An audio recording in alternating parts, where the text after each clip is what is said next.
Hello students, welcome to e learning hub. तो आइए शुरू करते हैं टीचिंग एप्टीट्यूड एमसीक्यू पार्ट 3। तो क्वेश्चन नंबर 31।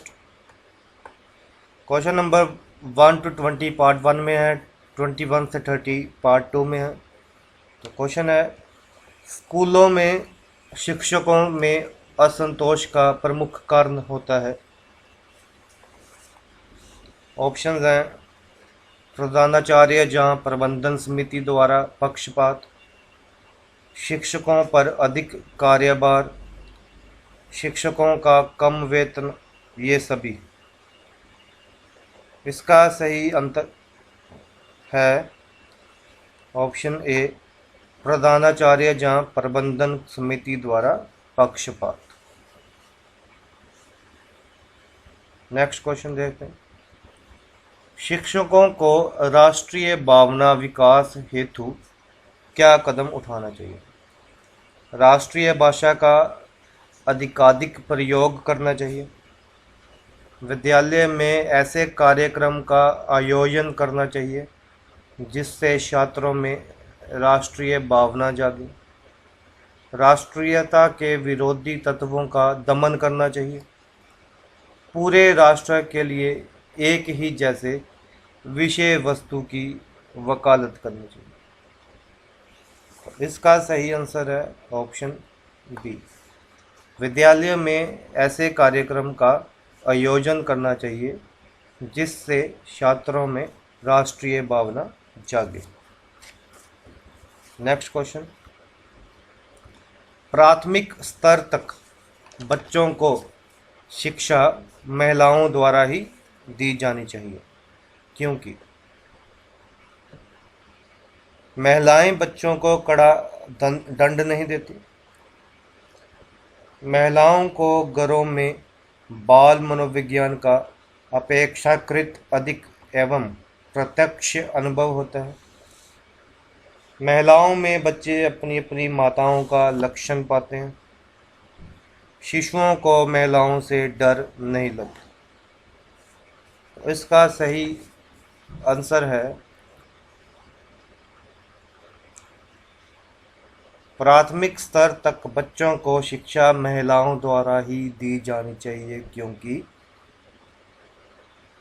महिलाओं को घरों में बाल मनोविज्ञान का अपेक्षाकृत अधिक एवं प्रत्यक्ष अनुभव होता है।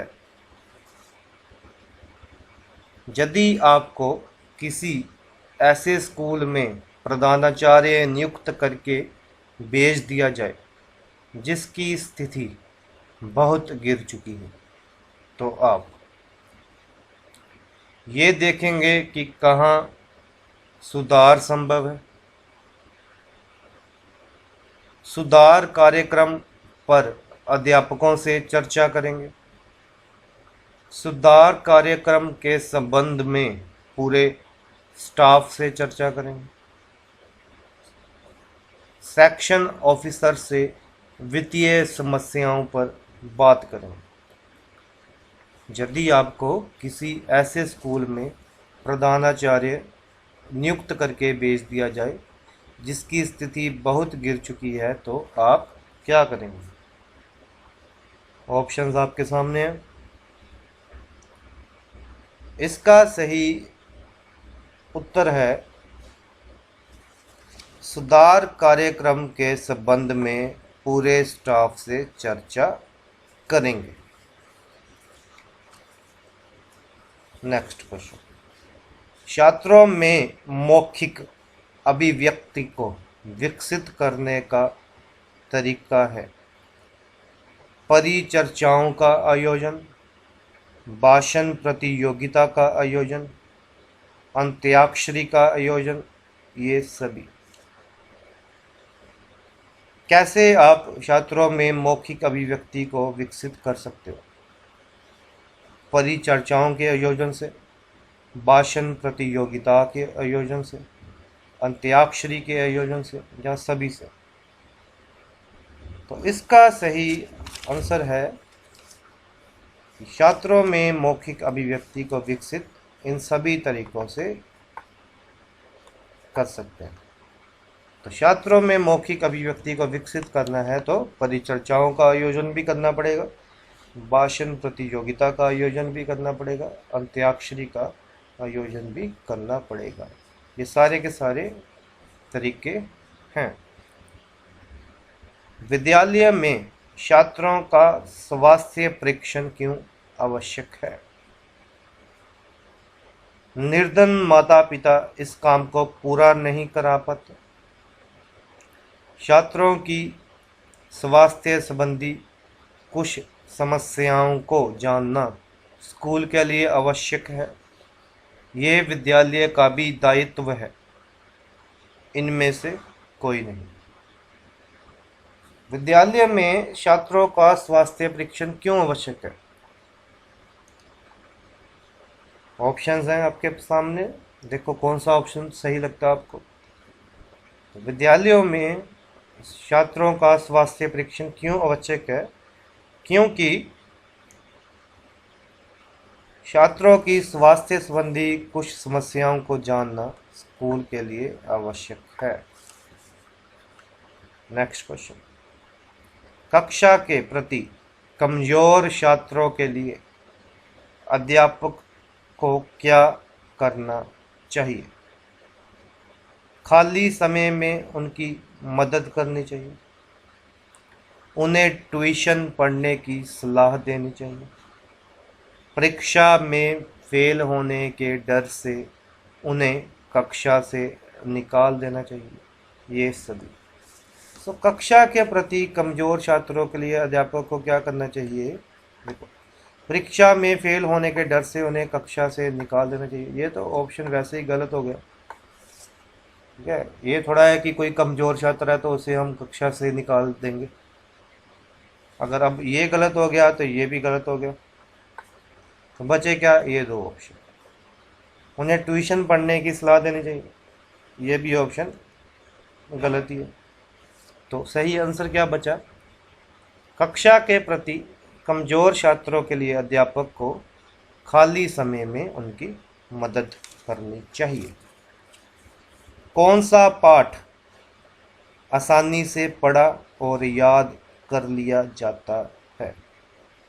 जो अत्यंत सरल हो, जो विद्यार्थी के रुचि के अनुकूल हो, जो मूर्त रूप से प्रस्तुत किया गया हो, इनमें से कोई नहीं। सो कौन सा पाठ आसानी से पढ़ा और याद कर लिया जाता है? जो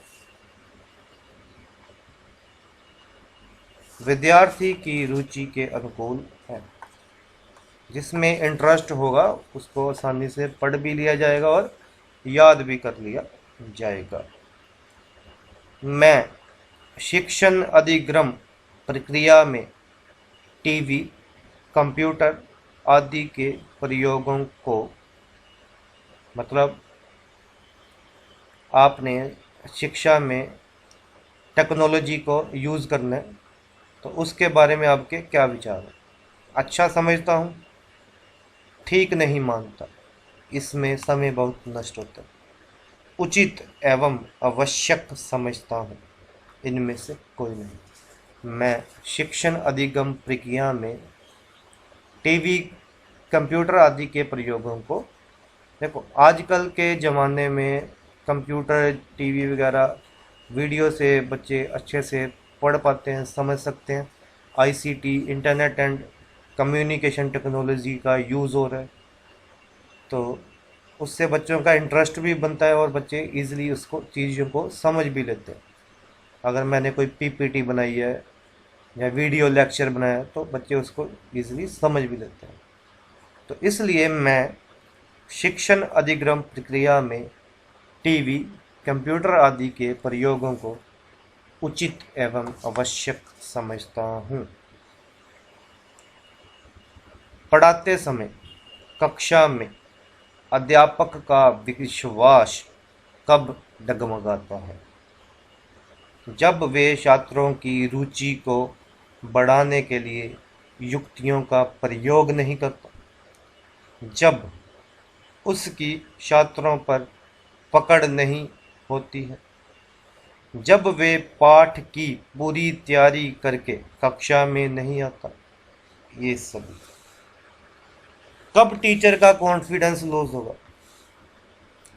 ठीक है, ऑप्शंस देखो। जब वे छात्रों की रुचि को बढ़ाने के लिए युक्तियों का प्रयोग नहीं करते, जब उसकी छात्रों पर पकड़ नहीं होती, जब वे पाठ की पूरी तैयारी करके कक्षा में नहीं जाते, या ये सभी। ठीक है, अगर आप अपने लेक्चर की अच्छे से तैयारी नहीं करके गए तो चाहे बच्चों का इंटरेस्ट बनाने के लिए आपके पास अलग अलग युक्तियां भी हों, चाहे बच्चों के ऊपर आपकी पकड़ भी हो, लेकिन अगर आपको आपका टॉपिक नहीं आता, अगर आपको आपका जो भी लेक्चर देना है वो नहीं आता, तो आपका कॉन्फिडेंस थोड़ा सा लूज होगा ही होगा। तो विश्वास डगमगाएगा। कब डगमगाएगा? जब वे पाठ की पूरी तैयारी करके कक्षा में नहीं जाते। तो पार्ट नंबर 3 में यहीं तक क्वेश्चन है। पार्ट 4 जल्द ही लेके आऊँगा। पार्ट 1 पार्ट 2 भी मेरे चैनल पे अवेलेबल हैं। तो ये सारे के सारे इम्पोर्टेंट क्वेश्चंस हैं। अगर आप नेट की तैयारी कर रहे हो, पेपर 1 में आते हैं, जहाँ सी-टेट की तैयारी कर रहे हो, या कोई भी टीचिंग एग्ज़ाम जिसमें टीचिंग एप्टीट्यूड आता है, ये सारे के सारे क्वेश्चंस आपके लिए इम्पोर्टेंट है। Thank you for watching this video.